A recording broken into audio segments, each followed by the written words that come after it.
Hello, my name is Rachel, and today I'm going to share a few books that I am super excited that are coming out on September 25th, 2018. I had to think about the date for a minute. So first up is I think it's a YA historical fiction horror novel. So that sounds interesting already. The cover is very interesting. It's called Nightingale by Amy Lukovics, and this follows a teenager, and I believe it's set in the 50s, who is a little too independent and rebellious for her parents' liking, so they send her to an asylum that doesn't treat their patients very well. And I believe it kind of induces some hallucinations, maybe some nightmares. And I don't know if the story then is going to veer more towards the kind of horror of her experience in the asylum, or if it's going to focus more on them trying to maybe escape the asylum. I'm not sure, but I'm interested. This sounds like a perfect book for fall, and I am pumped. So it's called Nightingale by Amy Lukovics. Next up is an essay collection, and that is called Can We All Be Feminists? New writings from Britt Bennett, Nicole Dennis Benn, and 15 others on intersectionality, identity, and the way forward for feminism. Several contributors, authors, etc., but it is edited by June Eric Udori. And again, sounds interesting. Nice little essay collection. I'm very interested in a lot of the feminist literature coming out nowadays. So yeah, this one is on my radar. And then next up is one that I picked because of the title, kind of outside my comfort range, but I'm interested in it nonetheless. It's called How to Be a Good Creature, a memoir in 13 animals, and this is by Cy Montgomery, illustrated by Rebecca Green. And this is a nonfiction science memoir, if you will. And I believe this scientist travels around and studies creatures that are kind of rare, beautiful, maybe misunderstood. So I'm interested in this. I don't really know what to expect, but I'm thinking it's probably more of a memoir about the author than the animals necessarily, but maybe it ties in how the animals represent how we treat each other. I don't know. I'm excited though. I'm interested. And again, that's How to Be a Good Creature, a memoir in 13 animals by Cy Montgomery. Next up is How to Stay Alive, the Ultimate Survival Guide for Any Situation by Bear Grylls. This was just on my radar because of the survival element. I always think it's kind of funny to read these because I would never survive. It doesn't matter how much I know, it's not going to help me survive any sort of disaster. But they always kind of catch my attention. I think they're fun to read. I think this is a book that my high school students might be interested in as well.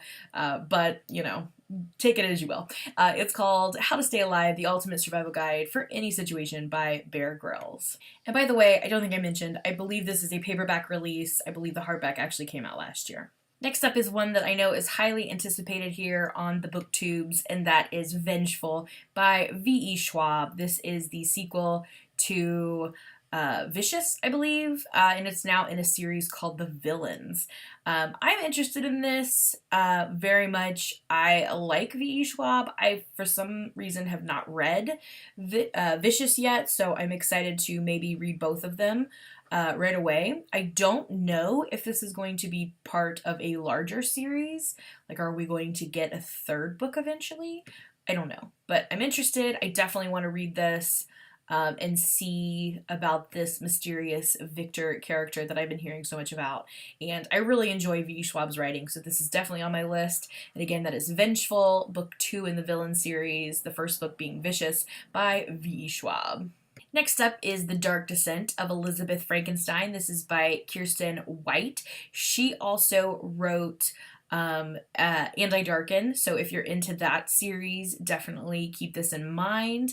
And as far as I can tell, this is kind of like a reimagining of Frankenstein, which you might guess by the title. It's a story about this girl named Elizabeth who is really sickly and doesn't really have a lot of prospects, and she is taken in by a young Victor Frankenstein who has some requirements in order to keep her alive, and of course she's fighting to stay alive. So I'm interested in this. Obviously this is going to be kind of a dark telling, but I believe, like I said, it is kind of more or less the story of Frankenstein, set as a girl in more of a YA setting, if you will. And again, that is The Dark Descent of Elizabeth Frankenstein by Kiersten White. Another sequel coming out that I have somehow yet to read the first book in the series for is Muse of Nightmares by Laini Taylor. This is the second book in the Strange the Dreamer series, with Strange the Dreamer being the first book. And I know right now, Little Book Out and Peoria, I think, are having a readathon for these two books. So if you're interested, definitely check out their channel. I'll link it down below. This is the second book, like I said, and I've heard such good things about Strange the Dreamer. I need to just break down and read both of these. But nonetheless, the sequel is officially out today, Muse of Nightmares by Laini Taylor, with such a beautiful cover. Next up is a book called 500 Words or Less by Julia Del Rosio, and it's listed as a young adult contemporary poetry book, so I'm not sure if it's told in verse or maybe like a collection of poems. I'm not 100% sure, but this looks really good. This is about a girl named Nick who is having kind of a rough senior year. She had kind of an issue with her boyfriend, and then she starts writing college admission essays for all of her classmates, and I think she kind of has to decide if this is the person she really wants to be, kind of like the label of a cheater. So I'm interested in this, especially if it's like a poetry collection. I do like the idea that it's centered around college admission essays, because I know that's a big topic for a lot of my high school students, so this could show up in my high school library. And again, that's 500 Words or Less by Julia Del Rosario.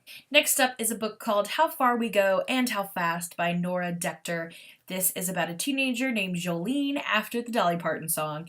And it seems like she comes from kind of a lower income trailer trash family. And that's what kind of she's struggling with. She doesn't like her environment, and she only finds kind of solace in her brother. Together they're very musically talented, but then her brother up and leaves one night, leaving her in this place that she doesn't feel invested in and kind of alone. So I'm interested in this one. I do like a lot of the musical tie-ins with this. Again, I think this might be a book that my students at the high school really enjoy. And again, it's called How Far We Go and How Fast by Nora Dector. Next up is a nonfiction middle grade historical story collection. It's called Stories for Boys Who Dare to Be Different, True Tales of Amazing Boys Who Change the World Without Killing Dragons by Ben Brooks. And I like this. I do think that, like, I love the girl power atmosphere in books now, but I do think that adolescent boys are left out from this wonderful idea of sharing stories of empowerment for children. So I like this. I think this is going to be a really interesting collection. I'm excited to see if boys respond to these type of books as well as girls respond to the female versions. So I'm interested in this. I would like to see how it compares to what I've read, like I said, about female empowerment. So again, this is Stories for Boys Who Dare to Be Different by Ben Brooks. Next up is a picture book that I'm excited for. It looks like a really fun read. It's called The Wild Beast by Eric Walters, illustrations by Sue Todd. And this is supposed to be about a wildebeest out in the middle of an African safari. And I'm excited. The pictures look like they're going to be fantastic. And I don't think we get a lot of like African cultural references in our typical popular picture books. So I'm excited to check this one out. Again, it's called The Wild Beast by Eric Walters, illustrations by Sue Todd. Next up is a young adult sci-fi thriller. It's called The Tomb by S.A. Bodine.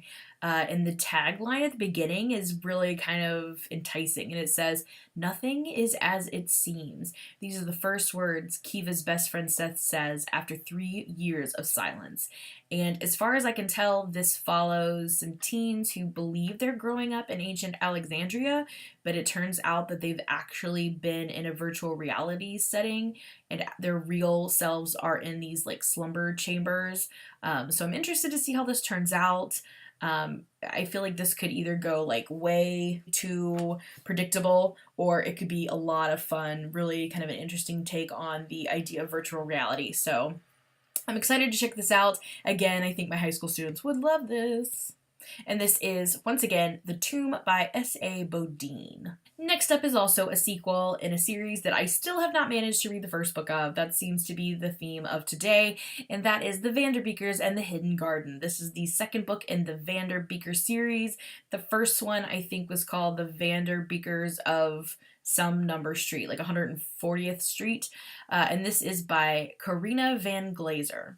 And this is just a children's middle grade novel about a family set in New York, and that's really all that I know about it. But I do love the covers. I know the first book got a lot of love in the book community, and I'm very excited to just sit down and read both of these now. So again, this is called The Vanderbeekers and the Hidden Garden. This is the sequel to The Vanderbeekers of like 140th Street, the Vanderbeeker series by Karina Yan Glazer.